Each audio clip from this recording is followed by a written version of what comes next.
Meaning of digraph. Digraph.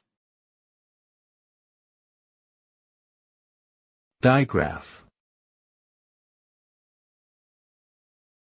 Digraph. Digraph. A digraph, short for directed graph, is a type of graph that consists of a set of vertices or nodes connected by directed edges or arcs. In contrast to an undirected graph, where the edges have no specific direction, a directed edge in a digraph has a specific direction from one vertex to another.